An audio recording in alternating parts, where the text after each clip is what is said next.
শুভ দুপুর। দুপুরের রান্নায় আজ একদম স্বাভাবিক এবং লোভনীয়, মজাদার স্বাদের সাধারণ মশলা দিয়ে অসাধারণ ডিম ভুনা হবে আজকে দুপুরের খাবারে। সবাই অবশ্যই খাবে, অন্য কিছু চাবে না আজকে, আমি এটা হলফ করে বলতে পারি। আর ওভাবেই ডিমটা ভুনো হচ্ছে। তো ডিম সিদ্ধ করে খোসা ছাড়িয়ে লবণ হলুদ মেখে ভেজে তুলে রেখেছি। কড়াইয়ে তেল গরম করে পেঁয়াজ কুচি সোনালি রং করে ভাজবো। তাতে আদা রসুন গুঁড়ো মশলা সামান্য পানি দিয়ে হলুদ মরিচ লবণ জিরে গুঁড়ো, আর এই জিরে গুঁড়োটার সাথে আমি এলাচি দারচিনি গোটা গরম মশলা ব্লেন্ড করে দিয়েছিলাম। এটা আমি নিজে করেছি ব্লেন্ড, মশলাগুলো আমি নিজেই বানিয়ে থাকি।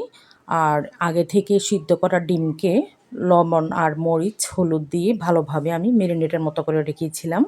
তো ওগুলো ঢেলে দিলাম। রসুন গুঁড়ো সামান্য পানি দিব একটু পর, তবে আগে আমি ভালোভাবে কষিয়ে নেব। যখন একটা কষানো আর সুন্দর মজাদার একটা ফ্লেভার বের হবে তখন এই পানিগুলো দিয়ে দিচ্ছি। এগুলো অবশ্যই গরম পানি ছিল।